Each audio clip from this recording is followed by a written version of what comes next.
Hello, you wonderful people, and welcome to another episode of Not Just Comic Book. This being a show where I talk about TV shows that are adaptations of comic books. For today's episode, I'm going to talk about the latest episode of Fear the Walking Dead. A lot of interesting things went down in this episode, so let's break it down. First and foremost, obviously, I decided to watch this to be the first thing I'm going to watch because I was like, I know it's going to be depressing. I know it, and so I want to go ahead and get something depressing out of the way.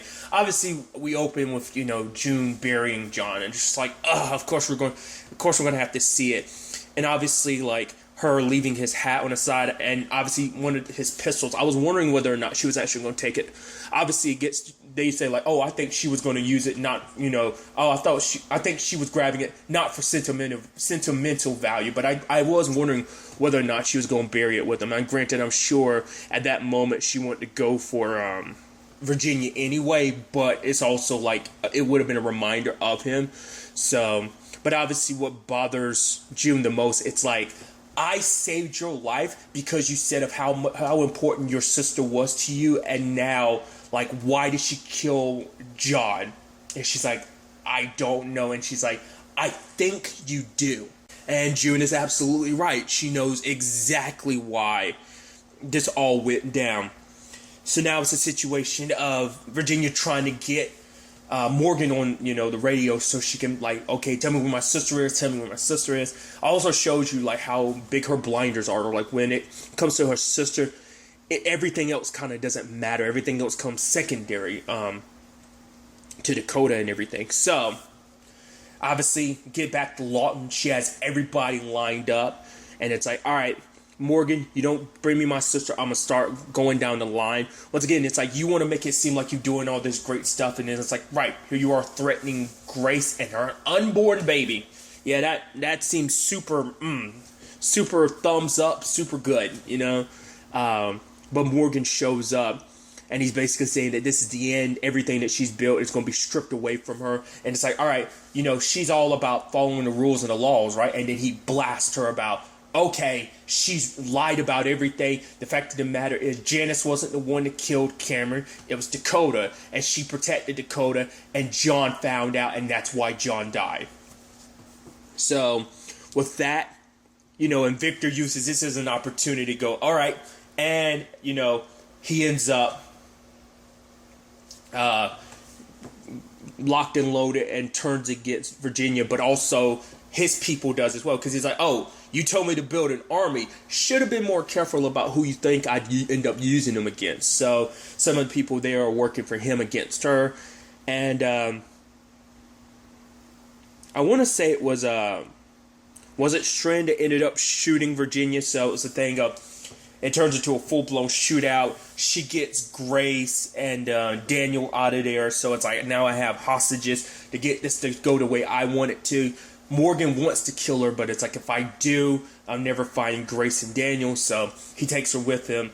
And so the irony behind it is, hey, here he is patching her up after she gets shot and was kind of sort of pseudo left for dead. Well, she has the benefit of other people being there, in particular Morgan, whereas he was just left alone, left to die by the walker's hands. So he ends up explaining everything to her, and she's like, what? No, that's BS that my sister would be behind this. It's like, no, well, this is her handwriting, isn't it? And then it hits it hits Virginia, like, that's got to be quite the shock. Because it's like, how can you have not seen any of this coming? Like, the fact is that Dakota hates you that much. Like, she must have kept that buried deep for you. I mean, I guess it's like, resentment's one thing. Helping Morgan so he can come and kill me is, I think, on a completely different level. So I guess no one can really see that coming, I think. But then Morgan was like, all right, tell me the truth. Like, why does she hate you? And it turns out the truth is Dakota isn't her sister. It's her daughter. And even later on, it still never fully sat in on, like, because she was like, I guess for her, it's like, because Dakota never really went into why she hates her sister as much. Like, it mainly seems like it's about her parents. It's like, you killed our parents. But in Virginia's mind, it's more so like, I protected you from my parents, your grandparents, because they were never too keen on the fact that she got pregnant so young. And I guess it's just like, they were just maybe just shitty people. And it's like, I wasn't going to let you be raised in that environment. So I had to get you far away from them. Ironically, you doing what you did to protect your sister inadvertently made your sister hate you that much more, because everything Virginia's done, she, has claimed that it's all for Dakota. I guess there's even extra layers of irony with where they were too, because it's like, oh, she's like, is this where you were living? And Morgan's like, no. And she's like, oh, this was for you and Grace. And it's like, right, he has to take you to the place he was going to take the lady he cares about, who you were threatening her and her, once again, her and her unborn child. So Morgan reluctantly has to protect her as Sherry and the people rejected by Virginia and Lawton are rolling up in Al's vehicle and just blasting away. And Sherry catches up, and Morgan ends up getting in her way. For her, it's like, Morgan, you pretend to care about people and helping people, but truth be told is, I forgot what she was saying, but she was basically calling Morgan out, saying that him doing what he's doing is just hurting more people in the end. And truth be told is, I took that more so it's like, she's saying that, but truth be told is, it's because she's so dead set on revenge. It's kind of all she has. So like, because she's in a position, and that's the sad thing, like for Sherry, her position is from, having dealt with Negan for so long and the saviors, that's still with her, and that's not going away anytime soon. And so obviously seeing a mirror image of that with Virginia, it just brings that all back. So she thinks by killing Virginia, she can kill and deal with her own past, her own, I think, regrets and the trauma of everything associated with Negan and the saviors. But obviously for Morgan, it is a situation of, if I could right now, I'd kill you. The fact of the matter is, you shot me, left me for dead. You kidnapped all the people I care about. You also, your daughter ended up killing one of the last friends I had in this world. So yes, if I could, I would kill you right now. And that's the thing. Like, Virginia, literally early in the episode, was so in control, threatening to kill everybody. And now look at her. She looks so, especially when he's yanking her around and her wounded and her arm in a little, like, net-like cast. She looks so, like, frail and pathetic that it's like, man, you kind of feel bad for her. So, like, seeing her in that state, it's that complicated thing of like, she's a shitty person, but at the same time you kind of feel bad for her in this particular state. But it's also like, nah, remember all the shitty stuff she's done, So Morgan ends up taking her to their place, which they haven't given a name yet. And she's like, how'd you find this place? He's like, Isaac did. She's like, Isaac? He's like, yeah, one of your former Rangers. And it's like, right.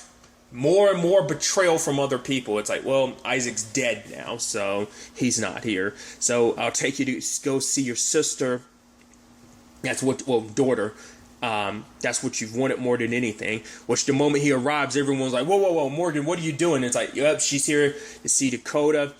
She's in the church. Rachel's with the baby. And then, like, Virginia's trying to talk to her. And then Rachel's like, she shouldn't be here, Morgan. And then kind of turns and walks away. It's like, yeah, everyone hates you. Like, that's the sad thing of, like, when you've kind of ruled with an iron fist, you gain some loyalty, but a lot of resentment from a lot of people, I mean, this community is built on people not liking how you run things, and there's a whole group of people dedicated to killing you who don't like how you had Victor, round up people who will be ready to betray you at the drop of a hat. Which, speaking of Victor, at that moment, he rolls up, Sherry and her people roll up, and everyone's like, okay, we want Virginia. So, how are we going to handle this? So, initially, it is a situation of Strand Alicia's trying to talk him down. Everyone's trying to talk him down, but he's not willing to back down. So now it becomes a situation where Dakota's willing to sacrifice herself. She's like, all right, fine. I mean, not Dakota. Virginia's willing to sacrifice herself. It's like, okay, I'll give you Grace and Daniel back. They're gonna want to make it hurt. She's like, so you'll at the very least, Morgan, at least by killing me, you'll kind of get everything you want, like, because you kind of want to kill me anyway, but also you'll be doing me a favor by making it quit, because they're gonna want to twist the knife in. So it's like, all right. So she's willing to go outside and take her medicine, as she says. And it's like, she's, it's almost like you probably shouldn't say anything at all, because that's just going to make people resent you more. It's her being like, to each and every one of you, all I ever did was try to protect you and build something for you. It's like, well, truth be told, is you've always had your like selfish ulterior motives, that being Dakota. So when the time comes, though, Morgan is to be her executioner. But when the time comes, he's thinking about everything, even John flashing in his mind, and at the end of it, he couldn't do it. He couldn't bring himself to do it, because it's like, I'm not going to build this place's foundation off of blood.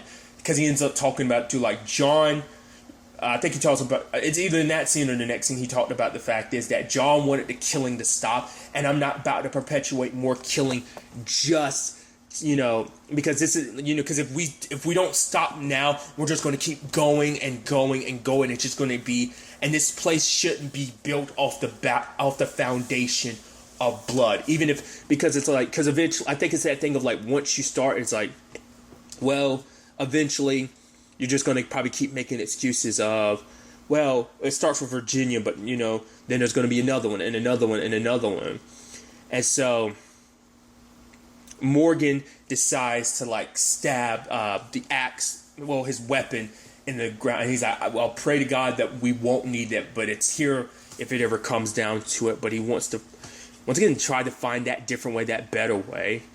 Daniel and Grace and Sarah, the rabbi, all show up.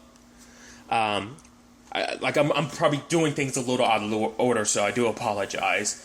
To have them finally reunited, and, Grace and Morgan, for her to still say, like, despite everything, it's like, you're still the man I always knew, Morgan. And he's kind of worried, like, I hope that's true, but what if I'm not, What if his experience is such a, I think, well, because he's already had to cross that line because he did kill Emil, so he has shifted over to killing people, so it's like, that's the thing of like, the fact is he doesn't have that weapon with him right now, the fact is he's putting aside for now, begs the question, like, it might take a specific set of circumstances and make him pick up that weapon again, but is he going to go back to his ways of not killing because life is precious? The fact is he chose not to kill Virginia. Obviously a very similar choice that Rick made when it came to Negan. I mean, to be fair, he came super close to killing Negan.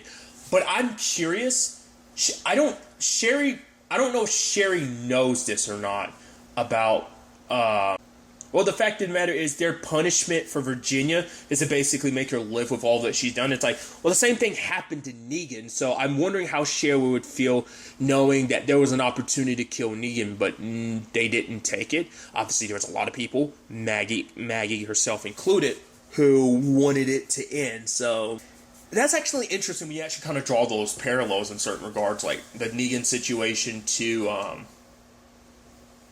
the Virginia situation, which we'll kind of break that down a little bit more, because obviously Virginia is kind of forced into a confrontation with Dakota.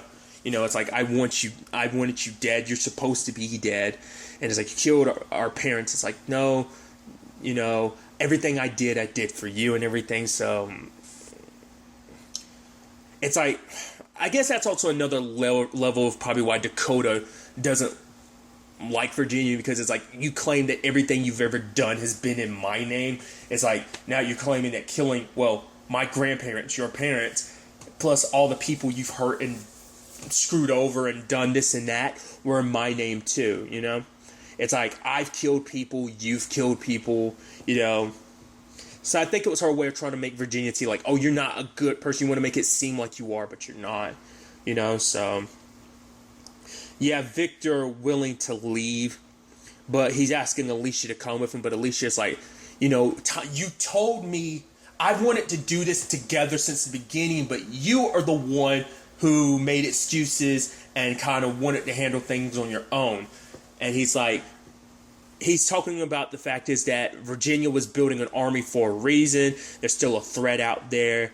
And it's like, he's like, basically, I'll show you or something like that, which he's saying will kind of convince her to join him at Lawton and stuff, which I think is interesting because there is still that thread out there. The end is the beginning group. Whatever it is about the keys, because there's the one Emil had, like what the hell that's all about. That's still not something we've touched on yet, but I guess that's going to be like a much bigger thing in this back half of the season, maybe. So Virginia never really had an opportunity to talk about that. I'm assuming she had to have known on some level, considering she hired Emil, but not unless that was some side thing that Emil had going on that she knew nothing about. It's just like, oh, I hired you to do this. But maybe beyond that, she doesn't really know the ins and outs of everything he was mixed up in. So whatever this key situation is, it's his own circumstances and nothing involving her. Maybe, maybe not. Even had Dwight trying to talk to Sherry. It's like, no, come inside and be with me. But for her, it's like she thought killing Virginia is what she needed. But for her, it wasn't going to be like an end. For her, it was going to be a start. So being with this other group, she feels like this is where she needs, like they will help her get what she needs now before she can go be with Dwight, because obviously it's like she's got, once again, she thought it could help her kill the past, and it wasn't going to be this, because it's like, she's like, I had an opportunity to kill Virginia before, and it wasn't feeling like I thought it was going to, I mean, she's had two opportunities. Dwight stopped her before, and Morgan stopped her this time. Because once again, she's coming from the perspective of, she's looking at Virginia as Negan, and these being more people, like, I think rather than seeing these people as victims of Virginia's, she's seeing them more so as victims of Negan, like she was. I think she's projecting that much upon them as well, hence why she's so dead set, like why this battle was that important to her, so. But what really surprised me was when they're like, oh, she's getting patched up and June's in the same room, I'm like, is that really a smart idea to have, I guess they're saying like June's able to because it wasn't really Virginia that pulled the trigger, it was actually Dakota, but still, I'm sure that still would kind of rub anyone the wrong way. But obviously, it's like, all right, I'll change her wounds. I'm like, I'm kind of nervous with you being left in a room alone with her. But then it becomes a situation of June comes from a certain perspective where she thinks, like, this is what she deserves. And I'm like, wow. And it is the universe's biggest, most effed up irony. When she actually breaks it down, because she's like, I had a daughter, named Rose? And she got sick, ended up killing everyone in my my camp, and so for her, she knows the situation of wanting to protect your daughter. Once again, her devotion to Dakota is why June let her live in the first place by just cutting off her hand and not letting her turn. So there's that element to it too. But for her, it's like the messed up thing is that in turn, of course, the person I love would get killed by someone's daughter who's just trying to protect them. And it's like, once again, that irony is so universally fucked up. And the fact is that June even thinks that's what she deserves, because she's like, basically all the mistakes that she's ever made in the past, she thinks that this is life getting back at her. And I'm like, that's sad that she's taking it that way. And the moment she's kind of walking away, and I was like, okay, keep walking. She stops. I was like, no, don't stop. Don't stop, June. Keep walking. Just leave the building. Just leave the... And she turns around. She starts reaching behind her back. I was like, no. And she pulls out John's gun. And she's like, it was with this gun that your daughter killed John. It's like, and I asked you, did you know why she killed John? And you said no. And it's like, oh boy. I was like, oh boy. And she says, and you do know the reason. The reason she killed John was because of you. Pow! Dead. Holy I was like, wow. And then June just casually walks out, and she's wearing John's hat. I figured she kept John's hat. I was hoping that would become like part of her signature, like, look, that she'd wear that as a constant reminder of John to carry, along with his pistol and also with the hat, to carry on his spirit to a certain extent. But she walks away. And now that's what I was talking about earlier about the parallels between the parallels between this circumstance with Virginia versus Negan. The Negan situation didn't turn out this way. Plenty of people would have wanted it to turn out this way, but that's in because it's actually interesting because like I want to say I was glimpsing over something last episode after I'd done my review, and some people had made I don't remember who it was, but someone was making a parallel between John's circumstance at a bridge with Rick's, and I was like, that's so interesting because that hadn't even crossed my mind to think about that. What did cross my mind last episode, and I didn't think about it, was like Maggie getting reunited with her sister in season 5 at the hospital, just for her sister, like basically after you find your way to each other, just for your sister to end up getting killed right in front of you. It was kind of a similar circumstance in that regard, but June simply walking away, because I think for her it's just like, I can't be a part of this place.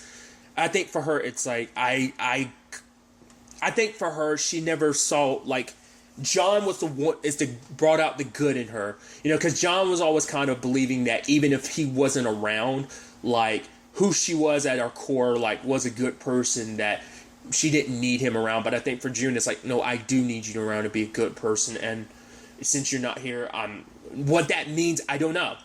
Whether she's going to go off to Lawton with Victor, I don't know.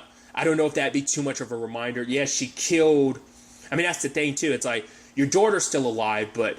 Because it's like, yeah, she pulled the trigger, but you're the one that set everything in motion, going above and beyond trying to protect your daughter. Because it's also like, did you know what she was capable of? The fact is, like, before she...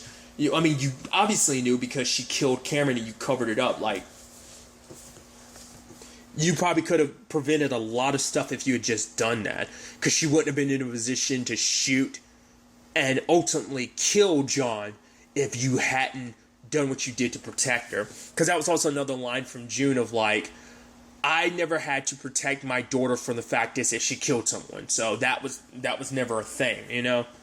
So, but, you know, no one stops June as she's leaving. Because it's like, no one says anything, everyone just kind of looks down. Because it's like, what can you say? Because everyone completely understands after what she lost, like, who are we to tell, you know, it's like, they didn't want this place to be built on a foundation of blood, but it's like June, like I said, I think for her, it's just like, I have nothing left. I've lost my daughter. I've lost the men that I love. We weren't even married, like not that long, and our last time together, we didn't even get to spend that much time together, and he's gone now. So she did get a letter from him. From the rabbi. We never got to find out what was actually in that letter. Maybe next episode we will, but I'm so curious to see what this means for her, like, because obviously her doing what she's also doing isn't what John would want anyway, like, because John would never want to kill anyone unless it was absolutely necessary. That was his whole thing. But I think for June, it's like, no, if someone needs dead, I'll make them dead, you know, under, like, whether she'll maybe this will be the one time and going forward she'll keep John's philosophy, or she's just gonna go like, no, I think she's just broken on the inside now, and maybe some argument could be she's been broken on the inside for a while, and John kind of helped piece her back together after all the terrible things that have happened, all the moving around, never kind of, you know, always on the move, never really sticking with a place for too long, like always on the run, always on the move. But just when she found a place to kind of settle down, now it's whether she's back to her old ways or not, whether she's running again, I don't know. I'm curious, is Morgan and them going to try and track her down, but she'll probably make it impossible for them to find her, you know? So, and now Dakota, you know, it's like, oh, you learned all that about your mom, and it's like, now she's been taken from you. It's like, that's the thing, you've wanted this for so long, and now that you got it, now that you and your, you know, now you know the truth and everything, you were probably hoping, I mean, because maybe you were hoping that you two could have found some way to some form of normalcy, but now it's like you'll never have that opportunity. It was kind of taken from you. So the irony being, you took someone important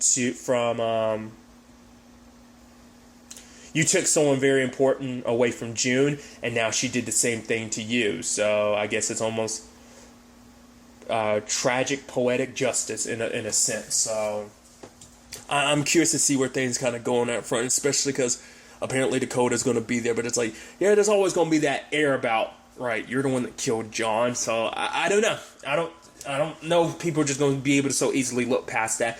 Plus, it worked out I mean, that's the thing. Despite all that Morgan wanted, it ended up being this way. So it's like, I'm sure Strand, as well as